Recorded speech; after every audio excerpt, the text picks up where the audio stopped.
It's 3:02 here in Finland, so it's exact time to start. So warm welcome to the fourth and final ATARCA Policy Observatory.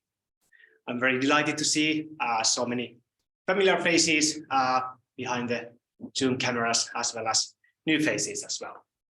My name is Johannes Mikkonen. I work as a senior policy expert in think tank Demos Helsinki.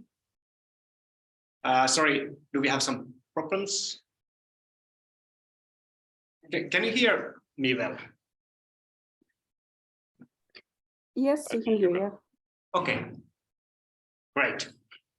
Just thinking. Okay, if you can hear me, so once again, I'm Johannes Mikkonen, so working in think tank Demos Helsinki, and I'm hosting this session together with my colleagues Anna Björk, Atte Ojanen, and Vana Sekar, who are actually in the same room with me here in at the office of Demos Helsinki, very cold and snowy Helsinki.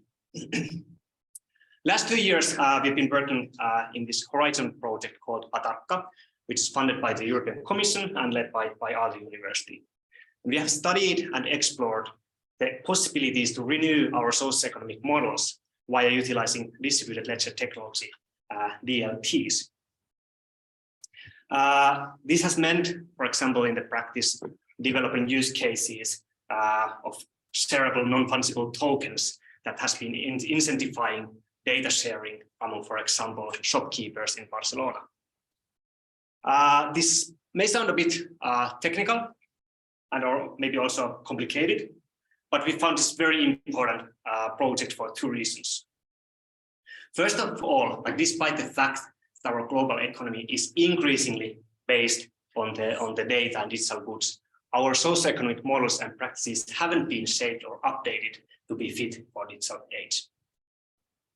And second reason is that that we all know that we have an urgent need to change our societies and economics to be ecologically more sustainable. And that's why, as you can see, and we have titled this session as with the regenerative digital economy.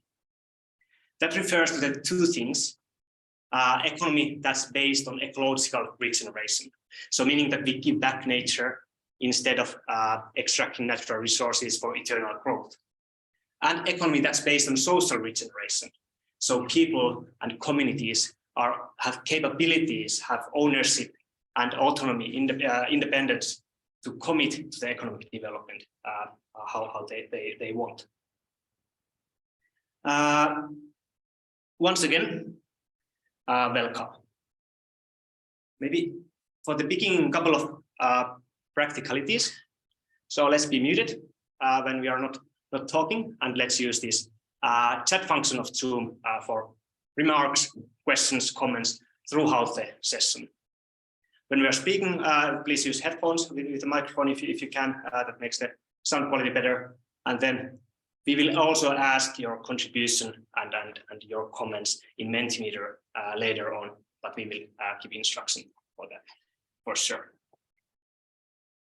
And agenda of this session, after my short introduction, we will have panel discussion with excellent panelists. We have Timo Harakka, Minister of Transport and Communications of Finland. We have Lydia Pereira, a member of the European Parliament from EPP, and Joachim Svering, Principal Economist from the European Commission. And after the panel discussion, there will be a question and answer session and common discussion about the topics today. And we will end the session by the 3:30 in Central European time zone at the latest. Before I will introduce this roadmap we have been promised to introduce in the invitation already, I will give you a few starting points for discussion today. First, data and digital goods are often untraveled by their nature, meaning that they improve, they get better when they are shared. So that's very different from the scarce and physical goods and resources. However, our current economic structures don't identify these untraveled digital resources, and we tend to create data as a scarce. creating artificial scarcity for digital resources. And this hampers then the efficient allocation of digital goods, as well as their benefits in socially optimal and equitable way. And third point, distributed ledger technology, DLT, such as blockchain, could be used to create new incentives and mechanisms for untraveled sharing. And this we have been piloting in this project. So to conclude with other words, by identifying the nature and benefits of untraveled digital goods and pointing out the opportunities of DLT and tokens to implement new incentives and mechanisms for untraveled economy, we could create opportunities for more regenerative digital economy. We have described this via 3 shifts we are aiming for within our roadmap and recommendations. The first one is related to the economic paradigm level, sustainable prosperity, meaning developing the metrics and indicators of economic development that recognizes societal and planetary well-being. The second shift is related to how we collaborate and interact economically, titled as commons-based participatory economy, meaning supporting like initiatives of different commons-based economies, such as peer production. And the third shift is related to how we create value, developing new value creation models that identify and benefit the value of untraveled resources, positive externalities, such as societal and communal value that us. And I'm very happy to inform you that we have just today, for this session, published a policy brief, where we introduce policy recommendations and roadmap for the European Union to move toward these shifts I just presented. The policy brief includes 16 policy recommendations with sub-recommendations, but don't worry, I won't go through them all here. Instead, I will give an overview of the roadmap and then give a couple of examples of the recommendations to be discussed with you. This is how the roadmap looks like. We have divided recommendations into 5 different domains and located them into this time span of next 7 years.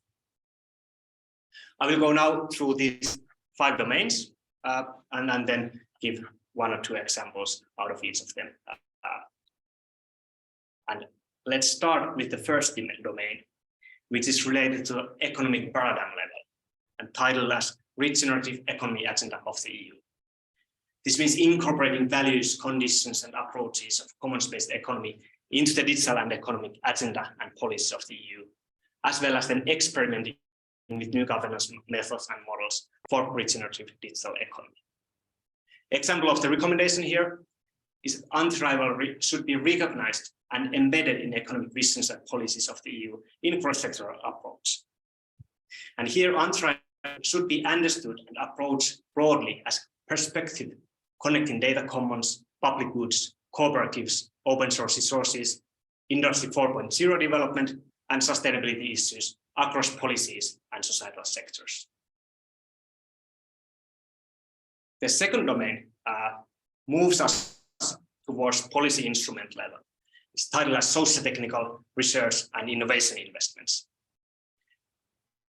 Research and innovation investments to support an inclusive socio-technical approach to untraveled economics and technologies. Example of the recommendation here is that public funding programs, such as Horizon Europe program, should avoid falling into technical solutionism, which means that we would develop and offer technical solutions for very complex societal challenges, and instead promote inclusive socio-technical perspectives, where societies, organizations, and communities' needs would be put as a starting point when we are, for example, funding and developing blockchain solutions. Third domain is again related to policy instrument level and titled as Untraveled Data Governance, meaning data governance and regulation to support the incentives, mechanisms, and coordination of untraveled resource sharing. Example here is the recommendation number 7, develop commons-based data governance such as data commons and unions. For example, by expanding the regulatory efforts around data commons, such as open data directive into the private setting of data for the public good. This good example, because there was a lot of discussion during pandemics when the government tried to get data from the private corporations in order to tackle the COVID, but they systematically refused. The fourth domain brings us to the more practice level, new business and value creation models that would enable untraveled compensation mechanisms that are then aligned with regenerative digital economy. The example of the recommendation here is public institutions should promote and support digital public goods and digital open commons. For example, the EU should promote digital open commons by establishing a European incubator for digital commons, as was suggested and presented by the French presidency last summer, and maybe not surprisingly didn't get actually very much attention. The fifth and last domain, we started with the paradigm level, and this brings us into the very grassroots level, local commons experimentation. It's meaning utilizing DLTs for decentralized democratic community collaboration and promoting grassroots cooperatives through education and resources. Example of the recommendation: steer DLT pilots and regulatory sandboxes towards community experimentation with platform cooperatives and democratic DAOs. DAOs referring to the decentralized autonomous organizations where the member-owned communities without centralized power, which is very essential in Web3 development. So that was the overview of the roadmap. It includes lots of stuff and details. Hope you were able to grasp some useful points from there. Before we move forward, I would like to ask you to go to the Mentimeter. You can scan this QR code to interact, or then somebody's probably sharing this in the chat, the link to the Mentimeter, where we have one question regarding this problem. Let's give you one or 2 minutes time to look at the question and go for the Mentimeter and check what do you think, what is the most important or have most potential out of these 5 domains I just presented.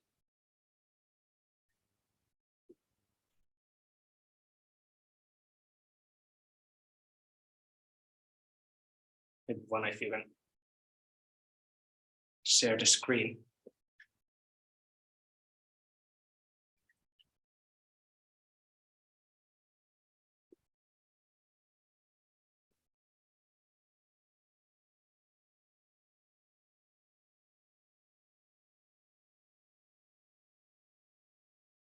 Thank you. It looks like quite equal.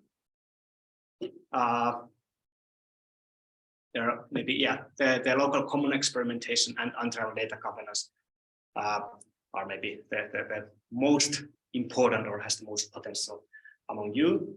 Maybe one thing about this local common experimentation, which is yes, very important domain. We need to identify those important experimentation, support them, but also mainstream them and enable that they will have actually impact and they would kind of contribute to the also to the paradigm level of the economic agenda of the EU.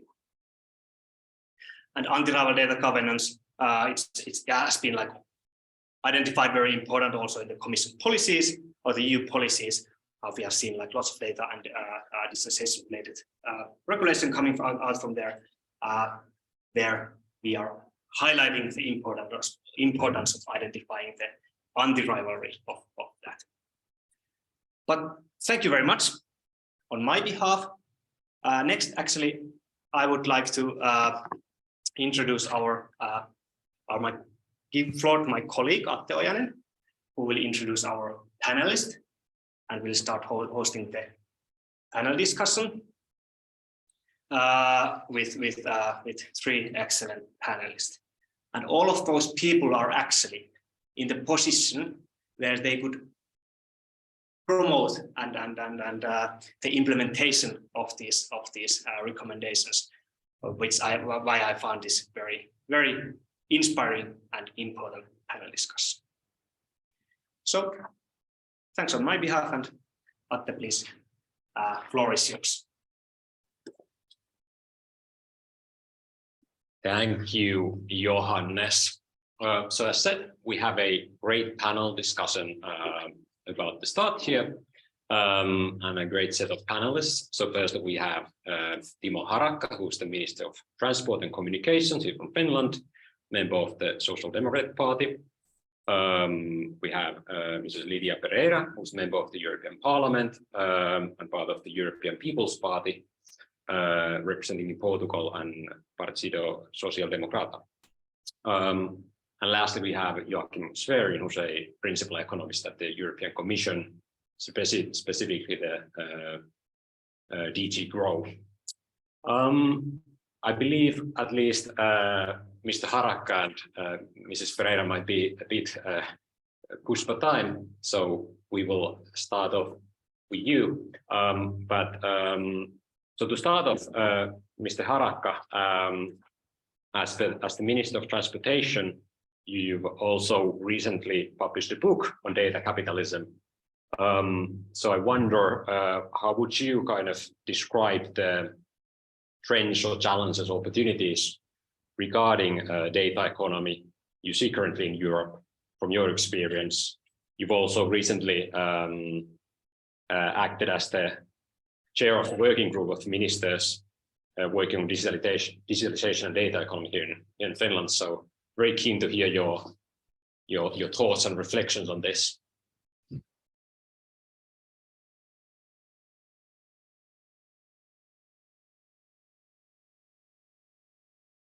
I currently can't hear you.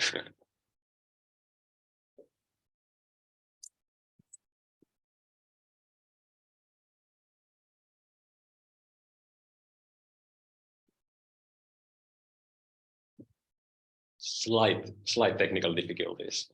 Sorry for that.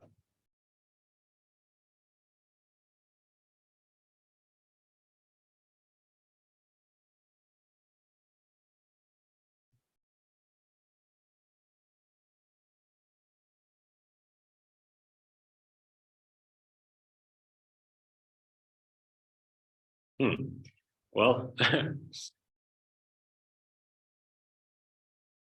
take a bit of a break with Mr. Harakka fixing his audio. I suppose in the meanwhile, I've also been informed that we'll have Lidia joining us shortly, but perhaps we could switch to Joachim Sverrin just for a bit, since we're waiting for the others. How would you describe from kind of the Commission side and from the executive side, what are kind of the main initiatives currently in place? How you actually putting kind of token economy into practice, into place, and how do you see the policy environment advancing on this realm? Well, first of all, thank you very much for having me here. Does the acoustics work? Can you hear me well? Yeah, great. Excellent. So it's a great pleasure to be here today at this event. I had the honor to be present at a previous ATARCA event, and it was a very useful and animated discussion. So it's very good to see the progress. I can, of course, now start to say a few things, but I see that the minister has returned, so I do not know how you would like to play it. If I start, you have a danger that I might talk 5 to 10 minutes, but otherwise we might improvise a little bit to see if the microphone now works. Perhaps I can start with a 2-minute statement, if that's okay, and then we see. That sounds great. Good. I think one thing that is of great importance to us is that we are not talking here about any technology and any type of policy. We are talking about developments since the emergence of distributed ledger technology that for the first time create a trustworthy environment for interaction between individuals and collectives all over the globe that do not know each other well, but that would like to transfer information, but also value. And this is a secure and I would say very much opportunity-driven framework where the Commission has very early stated that we fully support it. So you must remember that the whole thing started, of course, with the Bitcoin white paper at the end of 2008. Already in 2015, the Commission declared that DLT and blockchain is one of 4 breakthrough technologies that we fully support in all policy fields. So do not be misguided by the fact that DLT started in the financial domain and that Bitcoin was the first cryptocurrency. But we see the benefits of the technology, especially in the real economy. And there we see it especially for citizens, but also for the 24 million small and medium-sized enterprises that we have in the EU, because the technology enables them to get a global outreach and to interact according to their preferences with many different communities wherever they want. The second part is that from the beginning, the technology has a social dimension because it is decentralized. And decentralization is, on the one hand side, very much in line with the history of Europe. We actually have 2,500 years of history as a sort of decentralized space where people have the custom to engage, I would say, voluntarily with each others according to their preferences and having trade and exchanging information. And this is opposed to the top-down approach that we see in many other parts of the world, both from big countries, but also from the big tech companies that mainly absorb the data of individuals and collectives without really enabling those that produce the data to get the value back that they deserve, and first of all, also the control over the data. So in that sense, DLT and blockchain is not only an enabling technology for all the economic opportunities that I discussed, but it is also a social exercise that is fully embedded in our policy framework on data.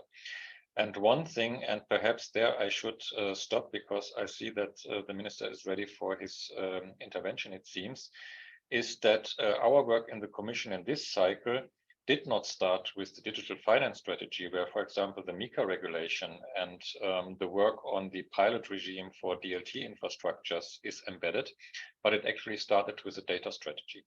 Because the data strategy sets out how we see the world. And the data strategy says that indeed, following up on what we said in the GDPR, data belong to the individual, but, and that is my interpretation of it, the individual is only meaningful in the sense that he or she interacts with collectives, because the collectives are the places that give us meaning. It is family, it is work, it is our clubs, it is everything that we relate to. And therefore, first, you have a specific identity in each collective. So basically, the people in one collective do not need to know all your data, but only those data specific to that collective. And the second point related to this aspect is as regards these various collectives that you therefore also have a sort of multiple identities that need to be protected. It is your right basically as regards to what data you would like to give. The data flows created in your exchange with the collectives need to be protected. And there it is not only policy measures, of course, that have an important role, but the technology in itself. Think of soul-bound tokens, think of zero knowledge proofs, think of the possibilities that the technology enables to, on the one hand side, enable all your activity in a socially meaningful manner, but on the other hand side, also to protect you as an individual as regards your data and give you the full, I would say, control and respect for the data that you deserve. In that sense, this is a very specific environment, and it is extremely important. And I'm really grateful for the use cases developed by ATARCA to show not only the theory that we know, to not only develop the economic aspects, which of course are extremely important to have research and education in this space, but also to show in very concrete use cases what benefits are created for citizens and for small enterprises, because at the end of the day, that is, I think, what politicians, policymakers, and regulators are for. We do not lead a life of ourselves, but we are there to promote the well-being of society, and blockchain technology and the use cases that many, including you, are currently developing play a very, very important part in this. Perhaps I should stop at this moment because I think that we have again the sequence, the natural sequence of the event respected, but I might come in later on certain details on what I said and what has been discussed also by the others. Thank you. Great, Certainly, Dr. Schwerin, that's very, very good introduction to the discussion on some of the issues at hand here. To continue, we have Mr. ATARCA. I see you already nodding. I guess you haven't specifically focused on blockchain per se, but you have a great expertise on data economy as a whole and focus on it kind of obviously from a national perspective. So how do you see the discussion here? What's your take on kind of the issue at hand? I'm sorry, can't hear you yet again.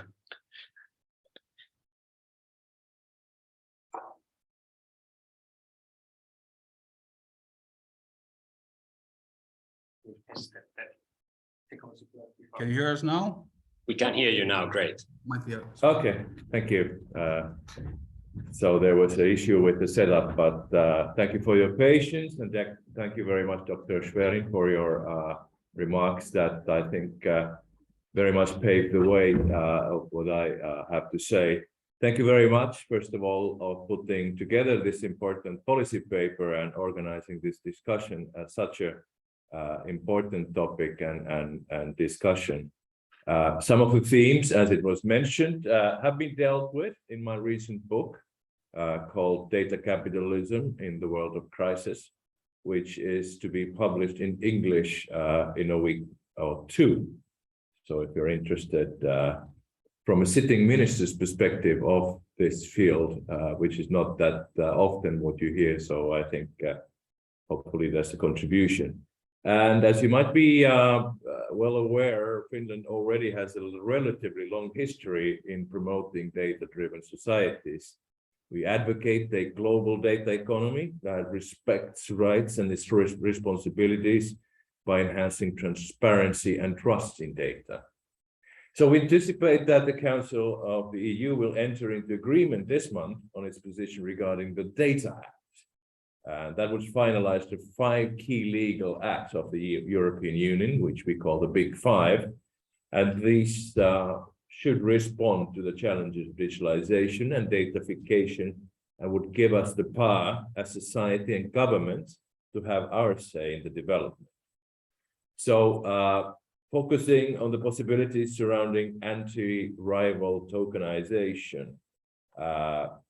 Before I go further in this domain, I'd like to remind us that regardless of the technology itself, we must always start with a holistic approach in order to foster digital development and policies in an interoperable manner. First, whatever technology or innovation we're discussing, we must always be clear about what we are aiming to achieve on the level of society and citizens. I think we can tick that box. Secondly, governments need to work horizontally and lead the development. For instance, tokenization or blockchain cannot be discussed only within the financial policy framework, as noted by Dr. Schwerin.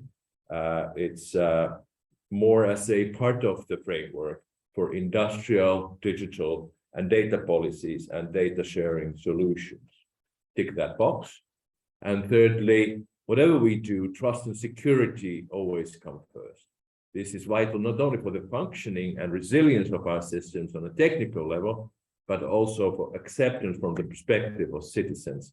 Trust includes the transparency of policies and administrations, as well as inclusiveness in participation of these policies. So I think the key point here is that I think the notion of anti-rivalry, which I also write rather extensively in my book, the notion of anti-rivalry is key in understanding the shift from Web 2.0 to Web 3.0.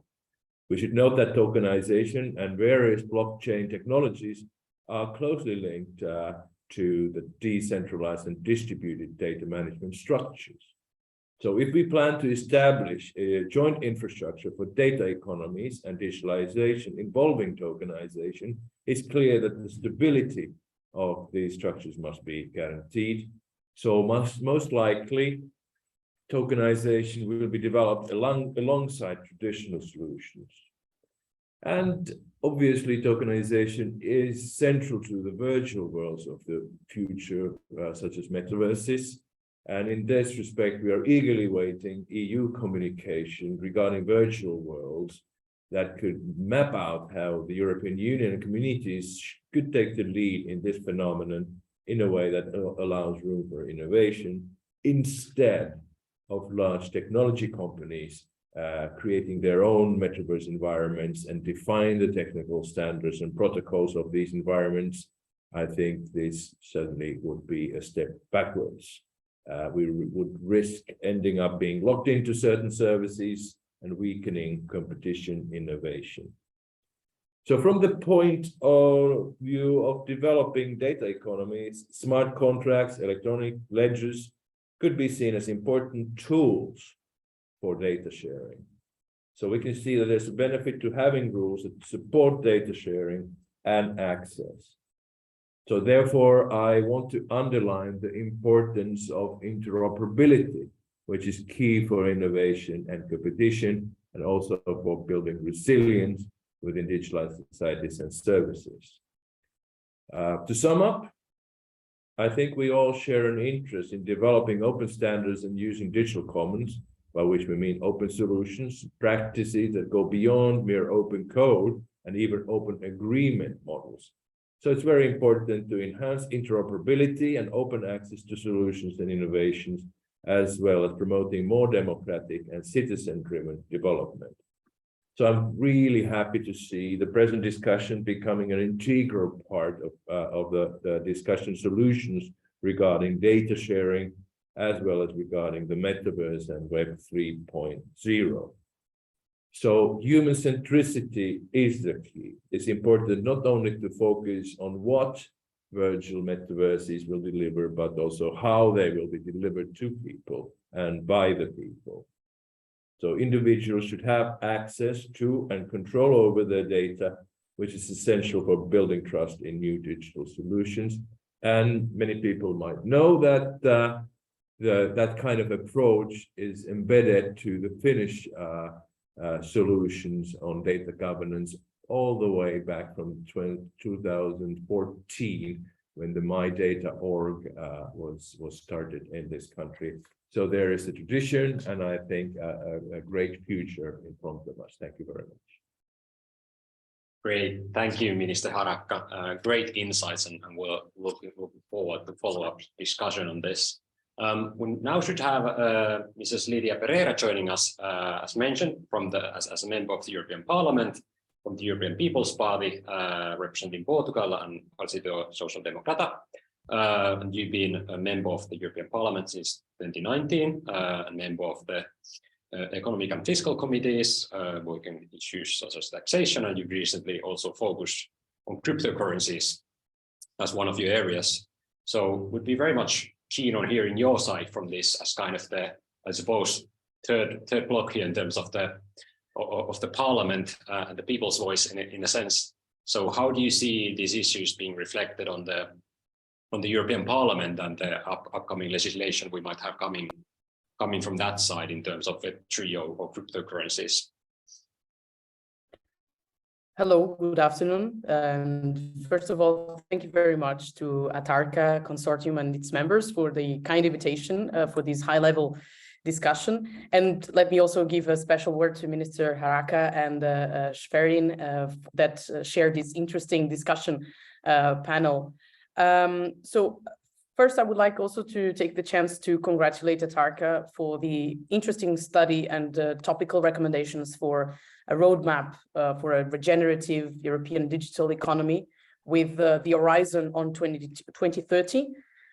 Indeed, we are living a digital revolution based on decentralization. Europe, unfortunately, we lost the Web 1.1, 1.0 and 2.0 revolutions, and we cannot afford to be late for the Web 3.0 economic, social, and societal changes. They are not only foreseeable and disruptive, but they are, I would say, unavoidable. And the changes that are happening, and we have two choices ahead of us. We either anticipate the challenges and create an innovation-friendly environment to lead on this global trend, or we fear the consequences of those changes and create legislative and administrative obstacles for innovation in Europe. And this is particularly relevant, and I don't want to focus too much on cryptocurrencies, but on the underlying technology, blockchain, and I will go there in a minute. The second one would be to underline the role of the European values. One of the most important characteristics of our European legal framework is the value-based approach. Data protection and the respect for citizens' privacy are pillars of our policies, and they are, in the end, fundamental rights in the treaties and in our identity as a political project. Digitization is a global challenge and a trend, and we want to lead. So our leadership must be based on our values. If we can lead in practical ways, setting the standards through our legislation, and in relation to that, I think MiCA, the regulation on crypto assets, is a good example of that. So we will determine the framework of global dialogue in these areas. A third word for the urgency to support technological innovation, research, and development. The European Union led the way in several aspects, including with the most important and highly funded Horizon Europe program. For example, just 2 weeks ago, I was a speaker in a conference where the organizers asked 60 young people about their priorities for Europe. And it was with no surprise that support to innovation, research, and development came in first place by far. So the European Union must acknowledge that investment in these areas is fundamental to safeguard our competitiveness, our economic competitiveness and resilience in a time of disruptive changes. Distributed ledger technologies, for example, are a paradigmatic, illustrative example of the same. I would also like to share with you my comments in what regards the context where we are, the diagnosis. We are highly and even heavy regulated space, Europe. And this is well understood when we look at the several legislative instruments we have been working on in the last years, from GDPR to Data Act or the Digital Markets Act or Digital Services Act. We see the European Union with a strong will to regulate the digital space. And from my point of view, this legislative urge must be somehow balanced and have in regard specificities of the industry working on the digital field. So when we think on the DSA or DMA, the Brussels jargon, we automatically find ourselves thinking about Google, Amazon, or Meta.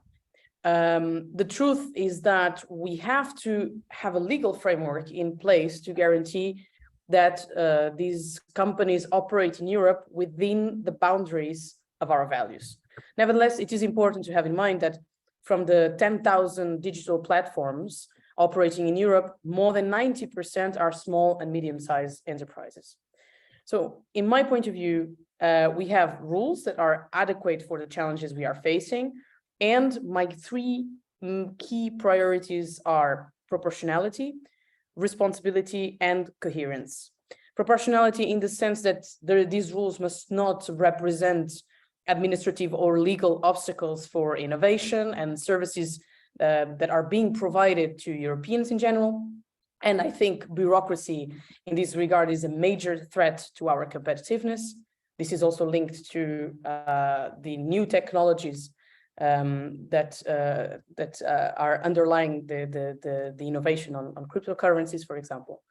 Responsibility in the sense that all these legal instruments are relatively recent and must be properly evaluated before any revision. So it is essential to guarantee to platforms some certainty to allow businesses to scale up, to flourish in the digital scenario, and coherence in the way that so many laws must safeguard a high level of systematic systematic coherence to avoid situations where rights and obligations are different and that we end up with situations with contradicting regulations. So this must be, in my view, the priorities concerning the legal framework in force today in the European Union. Now, on specifically the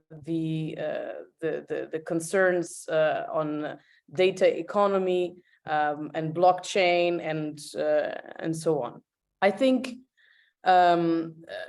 well, we have already a strong legal framework, and our attention must be focused on the proper implementation of our rules, rather than inconsequent debates of big reforms of legislation that was recently enforced, for example, DSA, or are soon to be enforced, like DMA. So having said that, I am a strong supporter of the promotion of new technologies, in particular the field that I'm working on financial and banking services. I had the chance to go through the recommendations of ATARCA. I take good note of those, but I want to underline your approach towards blockchain. I can share this with you. I find it a rather funny nomination, but I am often quoted as a crypto enthusiast.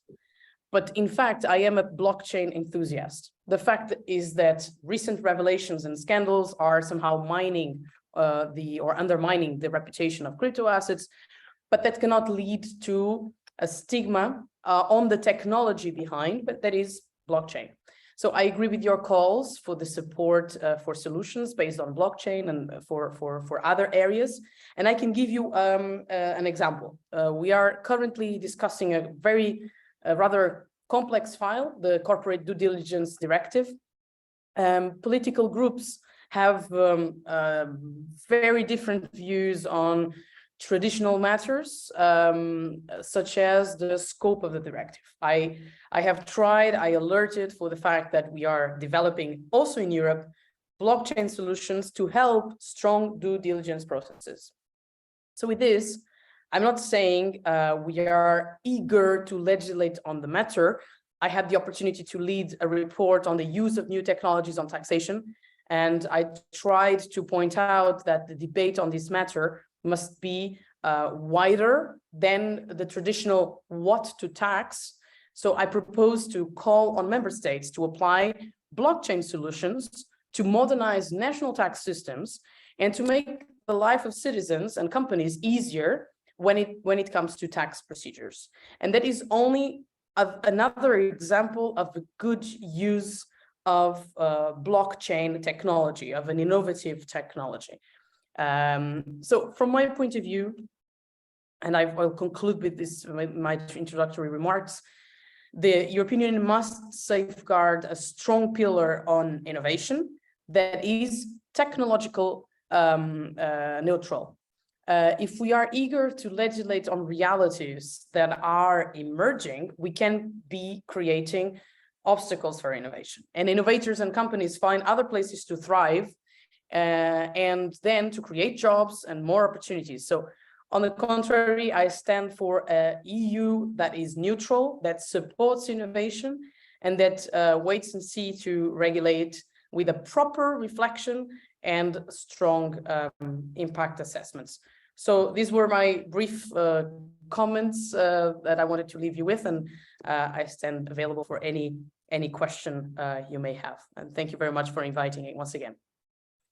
Great, thank you for the great remarks, Mrs. Pereira, and very much aligned with our thinking in terms of looking at blockchain holistically as a technology underlying these different solutions, and not just in terms of specific cryptographic solutions. I also heard a kind of a plea to member states, I suppose.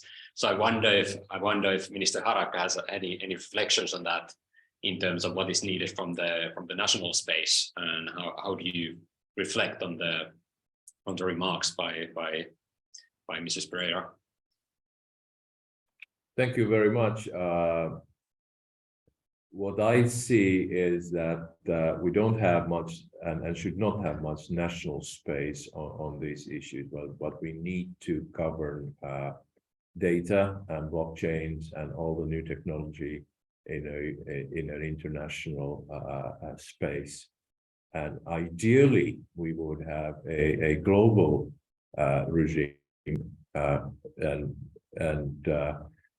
failing that, which is quite understandable in the current geopolitical, geo-economical environment, I think it's even more important to have the European Union framework working properly. And very optimistic about the progress we've made in recent years on these files that Ms. Pereira just mentioned, and that are hopefully going to be finalized in the very near future.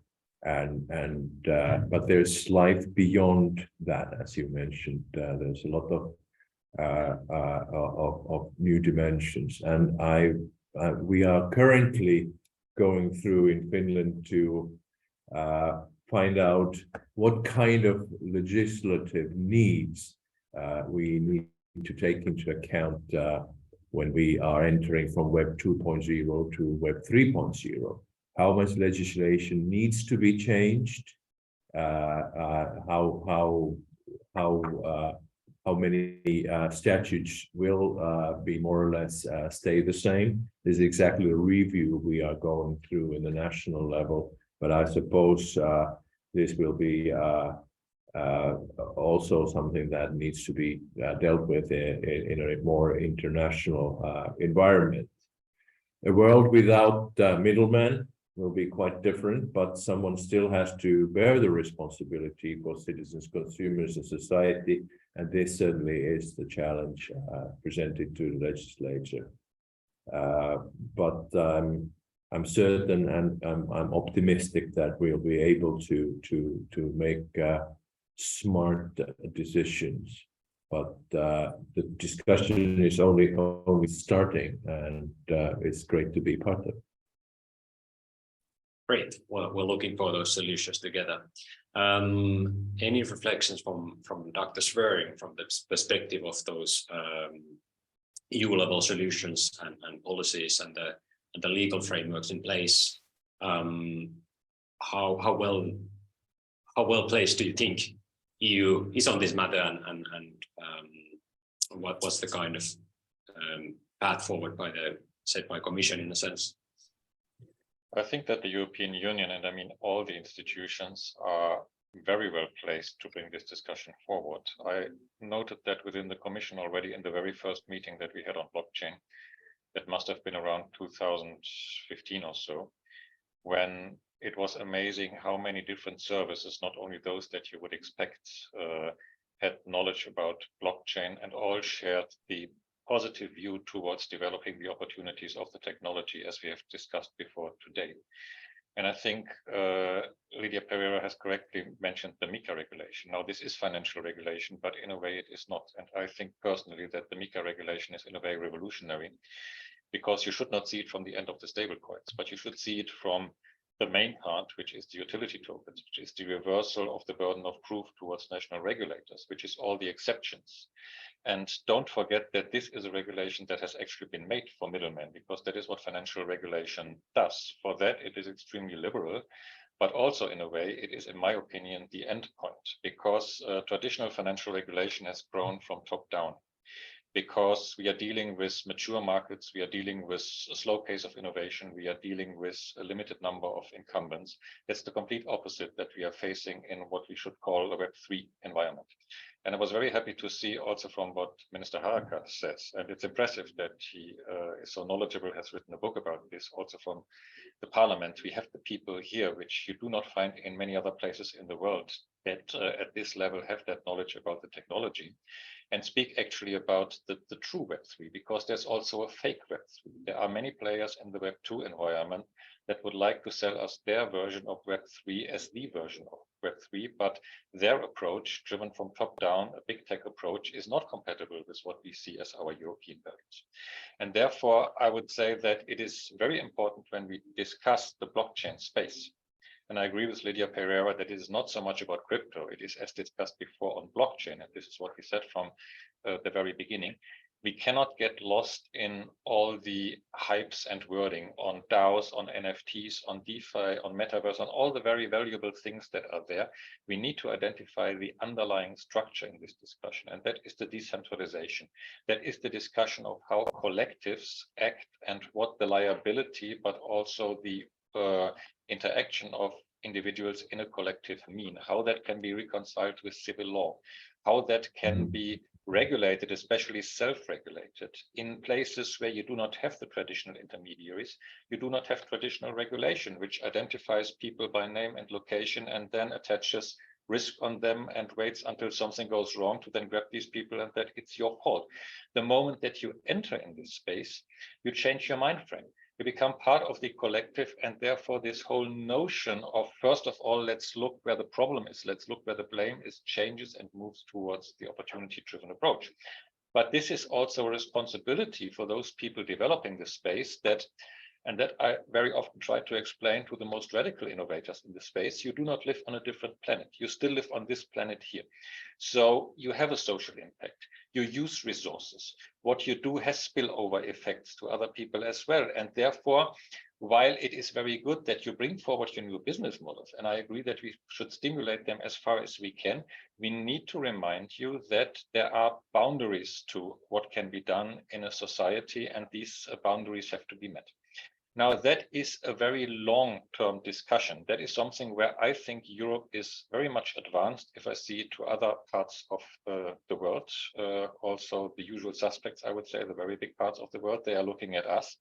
Increasingly, companies take an interest in coming to Europe because we are more advanced on legislation and regulation. But I would mention two aspects that have little to do with legislation and regulation, as important as it is. And I think that the discussion should not only focus on legislation and regulation. One aspect is use cases. We discussed it before. So we do two things in parallel. We discuss all these aspects that we have here and look how we can put that into MiCA, into the Data Act, into the Data Governance Act, into all these DSA, DMA, the frameworks that are there. And this indeed is Brussels jargon, but it is important to do that. But at the same time, it is important to build, because we can only understand the reality, we can only understand the use cases when we build them. And I give you one example. The Commission has started about 5 years ago building a blockchain space to fight fake products, the Anti-Counterfeiting Blockathon initiative. 7% of our inputs into Europe are fake products, and this is costing immensely our business and our consumers. But we have the possibility with blockchain technology to better detect fake products and to prevent fake products from coming into Europe by ensuring the identity of something once produced through the journey when it comes to the end consumer. And the blockchain, concretely in this case, it works on digital twins that use NFTs for information exchange. And basically the data is secured on a blockchain throughout the whole value chain. This approach, on which we agreed at the beginning of last year, where we selected the solution that will be implemented in the next 2 to 3 years, is based on an open source blockchain architecture. Completely in line with European values, completely, as I said, open source, so that people through the APIs can onboard, with an important focus on the standards we need, with an important focus on. The second aspect is education and skills. We have before us the European Year of Skills. The announcement has been very recently made. And whenever we discuss legislation and regulation, whenever we discuss use cases, we need to focus on those people who actually implement them. That applies both for the use cases, so we need to find a language towards citizens and enterprises, and also to the young generation that organically grows up already with this digital matter, but not normally speaks our bureaucratic language, to engage with them, but also with the national authorities, with the regulators. Take MiCA as an example. Everyone thinks that the work has been now done because we have 170 pages of very nice text. But now we will discuss the technical standards. Now we will discuss the implementation on the ground. And for that, you need a lot of very well-informed, opportunity-driven people at the national level that implement this in practice and that need to be educated and trained. So there's a lot to do in this space. And this is why I find your roadmap very neatly to address these different aspects. It's not only to have a nice timeline, but it is also to have a focus on the implementation on the ground, including the social dimension, on the learning effects, on the skills dimension, and on really telling people that, as Lydia Pereira says, we can at our level do what we want in order to support this or not, in order to be faster or slower. At the end of the day, it will come. It is a wave that will undoubtedly come, and this is contrary to traditional discussions that we might have, where you could sit on your chair and say, there's a technology coming up, there's use cases coming up, do we like it, don't we like it, shall we prevent it, shall we prohibit it? This you cannot prohibit because it is decentralized to such a level that it will happen, and the best chance that we have is to embrace it and to support it, and I think that is what Europe has been doing and is doing. Indeed, the socio-technical decentralized nature of these technologies is very much of importance here. Now I know at least Mr. Harakka is probably rather pressed for time, so I'll give you the floor for I suppose ending remarks. And I would be especially keen on hearing your reflection on kind of the geopolitical dimension that many of you mentioned here in terms of does anti-rivalry, I suppose, is it only a single market thing within Europe, or is there also potential for international solution there? But yeah, please. Thank you very much, but I'd rather prefer that Ms. Pereira will take this floor because she has been all too silent for all too long, and I certainly will find room in my timetable to speak after her. Great, thank you. That's great. Excuse me, could you repeat again the I didn't hear the last part. What I was, you obviously feel free to reflect on the previous comments as well, but I was especially keen on hearing your thoughts on the geopolitical dimension here in terms of many of you underlined that the Europe's position here, but perhaps anti-rivalry and more sharing of data could also, perhaps it also has potential on international scale, and perhaps even lessen geopolitical tensions, or perhaps not. But I would be keen on hearing your thoughts on what's the geopolitical dimension here. Well, obviously, I think one of the things that the European Union needs, and this is one of the key challenges for the future, is that the current circumstances should make us think whether our soft power position is sufficient for a world led by hard power. I'm saying this because I believe strategically we have a big another challenge which is in relation to the alliances and the partnerships that we have around the world. And certainly one of the things that I consider as fundamental or crucial is to foment better transatlantic relations to navigate through the different challenges we have ahead of us. And I'm saying this because I do believe that when we discuss about, for example, artificial intelligence, we have a much more like-minded approach with the United States as opposed to China, for example, or to other regions of the world that might share the vision of China on it. So having said that, and I want to underline one of the one of the sentences that was quite relevant at the beginning of the term of the European Commission, led by Ursula von der Leyen. She said she wanted to have a geopolitical commission, and I think this is a quite bold statement, and this is acknowledging exactly that the challenges are complex, and we need to affirm the position of the European Union. Where I see politically one of the main difficulties is that the European Union is still very reluctant on speaking at one voice, even though I think the war in Ukraine has changed it. There has been a united approach towards the support of Ukraine. I mean, it's quite clear and quite evident to us that we need to support Ukraine because, well, we need to make sure that there's a victory of the democratic world as opposed to the autocratic world.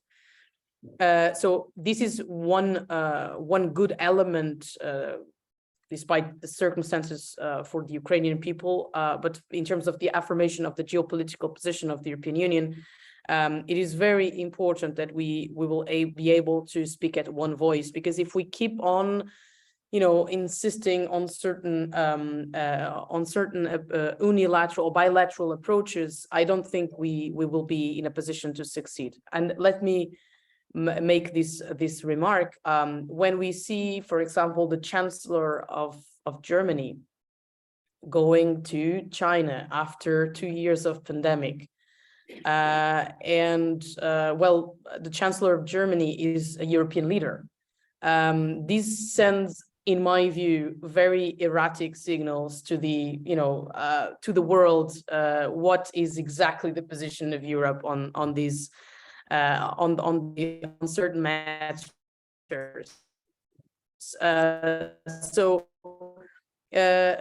This is to illustrate the importance of speaking at one voice, and for me, it's one of the a very important matter given the current circumstances.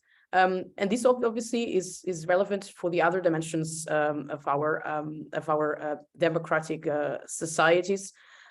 This entails our approach to technology, our approach to blockchain, our approach on environment.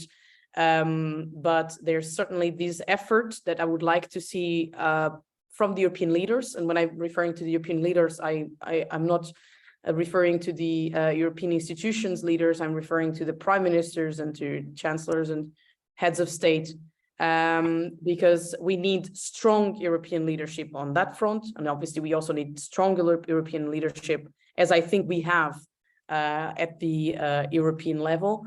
But we are still a little, I would say, cautious and prudent in having a more affirmative position towards the rest of the things that are, high on the political agenda.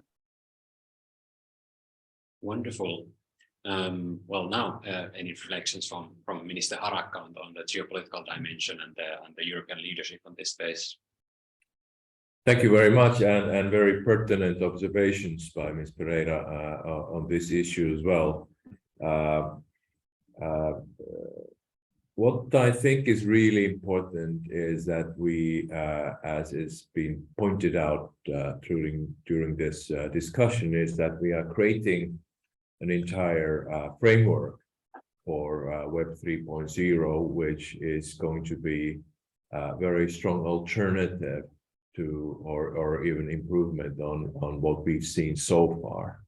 And this is really a game changer, not only in socio-technological ways, but also in the ways that we try to govern these things internationally. So what I think during my experience in this position for the last 3.5 years has been a kind of interplay of trying to find a unified European way of data governance and data flows, as to repeat the so-called Brussels effect that was actually coined by a Finnish professor, Arnold Bradford, already 10 years ago, and actually came into fruition only recently and only with GDPR. which proved that yes, the rest of the world has to follow if Europe is leading, and this has emboldened us in Europe to really rethink ourselves as leaders in this field. But the other end is national business interests or business interests that are very, very short-sighted. And that has led to a very unfortunate acrimony between and within the democratic West, which we certainly do not need at this point of turbulent and tragic times.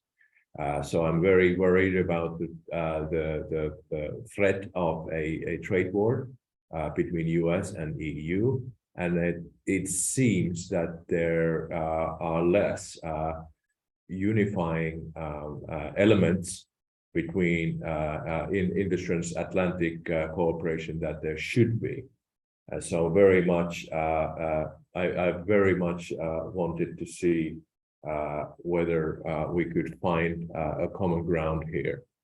Now, there has been a rift that has been caused by the use of European data in a way that is not improper way by US intelligence, and this has led us to a lost decade of cooperation, and we are still only starting to see the kind of agreements that could perhaps be, workable between these two continents. But I see that as a retaliation, Europe should not turn inwards and not restrict the free flow of data, because I think restricting the free flow of data out of Europe is as detrimental as restricting the data by large multinational companies. So we will need to work together to free up the huge wealth of data and to use it for the betterment of society and communities and humankind, but particularly in democratic societies. So this is my message. I've tried to kind of find all the ways that are possible to kind of foster the transatlantic cooperation, which I think is vital, and also to find avenues that we could really use the wealth of our data, which is so much underused, which is so much restricted, which is so much against the principle of non-rivalry or anti-rivalry. And there is a misunderstanding that whoever has control of data has the ownership of data.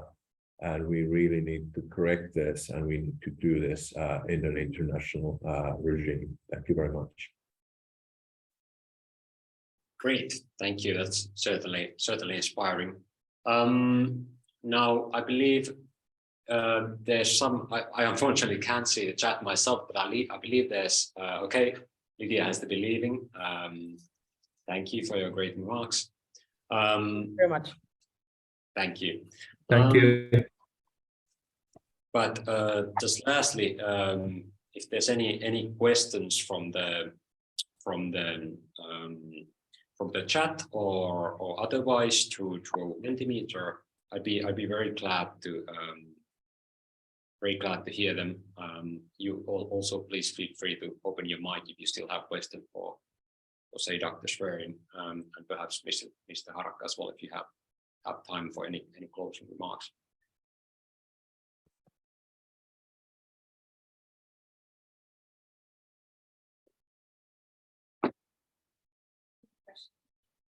Okay, we have a question from the chat. There's a question from Tomiello in terms of how do you see the potential of blockchain technology as part of the international multipolar world to create a joint non-unipolar reserve currency? So do you see a potential blockchain to create kind of a non-unipolar reserve currency? What about Dr. Schwerin? You might have some reflections on this. I think that what I heard from Minister ATARCA, he would be at least as good place to answer that question. I must say, I consider myself as a sort of, how should I phrase it, decentralization evangelist in a way. So I would revert always to the original, which is Bitcoin. Of course, Bitcoin is not in this place to fulfill that role for the foreseeable future. But it comes as close as I have ever seen compared with all the other examples towards having at least the right principles to do that. My concern is looking into what the minister said and what we have discussed, that while we should work towards global integration, at the moment we see the centrifugal forces that have the upper hand.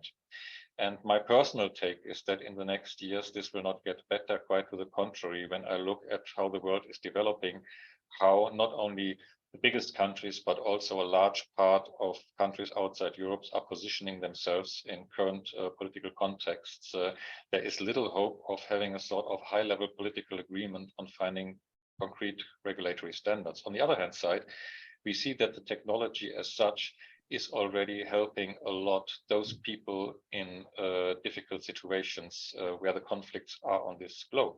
But in my understanding, the trust of these people is less in specific central banks or in specific structures that have been created for other parts of the financial and capital markets in the past, but really on, let's say, the effects that the technology provides and enables in order to bring people in similar situations globally together.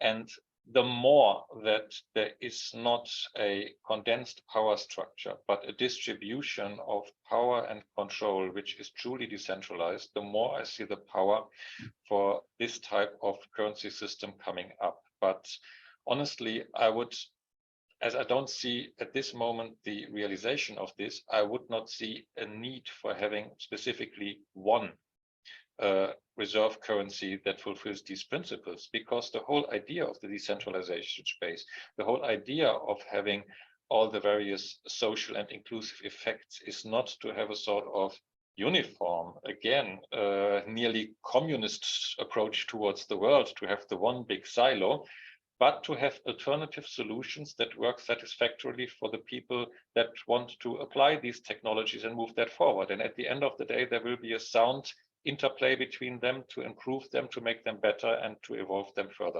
So I think it will be coming. I think we have already the first rudimentary elements that point in that direction, but it will be, I would say, a long evolution, but you need to trust the effects of decentralization. And if you do so, I think you will get the closest to that kind of vision as you can get.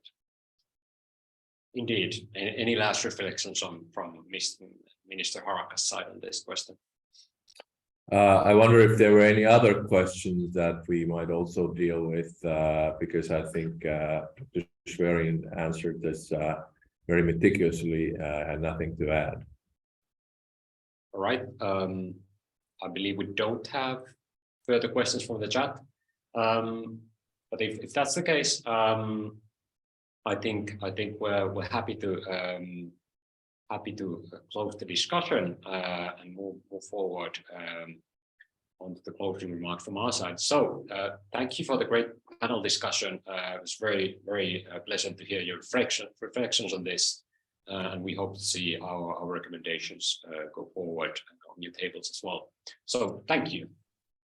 Thank you very much. Thank you. Thank you so much. Have a good day. Thank you. All right. With that, I will leave the floor to my colleague Anna Björk, who's a research area lead here at Demos Helsinki, and she'll be wrapping us up and reflecting a bit on the past and future on this research area. Thank you. Thank you, Atte, and hello everyone on my behalf as well. This has been a great discussion, and I won't take long. I only have a couple of things to still show you. So as This is the slide. There you can see the image of kind of how did we get here. So as Johannes Mikkonen already mentioned in the beginning, this has been a kind of project-based effort, this ATARCA work towards understanding the societal impact of anti-rivalry and DLT and digital economy in a large sense. And this is the kind of original plan that we had for a series of policy observatories. So this is indeed the fourth and the final observatory. And in addition to these, we have also had other sessions, which are called ATARCA dialogue sessions, somewhere in between these. And I'm pretty sure we didn't follow this plan like exactly to the mark, but we were trying to kind of get there while the thematics were, of course, developing over time as we were learning more. And one of the learnings has been that when we started this project maybe 2 years ago, in the first observatories, it wasn't at all self-evident that we would work our way from the kind of research interests and focus of the ATARCA project towards the kind of broader discussion about the societal impacts of these technologies and approaches. So I think over time, this has observatory by observatory and throughout these 2 years, not only we have learned a lot, obviously, but it's also been kind of nice to see that these themes have become more and more recognized and also more widely commented on. And yeah, so today we published the policy recommendations as a policy brief. And while ATARCA is indeed ending, the work will continue in other domains of the digital, on the issues on digital technologies and their societal potential and impact. This is just an example of a publication that we recently uploaded on our website,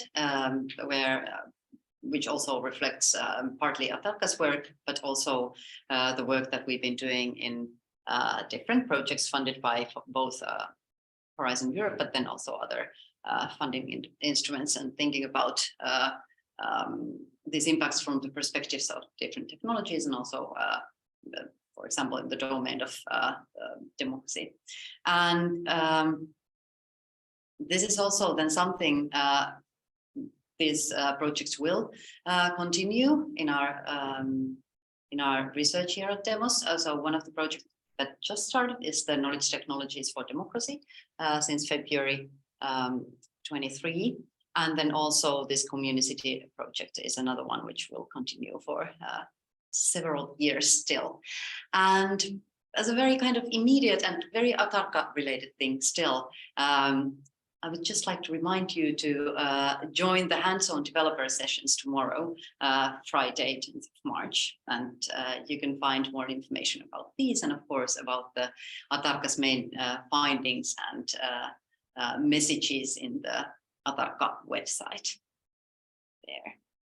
But with that, on my behalf, I would like to thank everyone for participating, and of course, special thanks to our wonderful panelists. It was a pleasure to listen to this very high-level discussion and commentaries, and then we are of course very grateful for your remarks concerning our recommendations as well.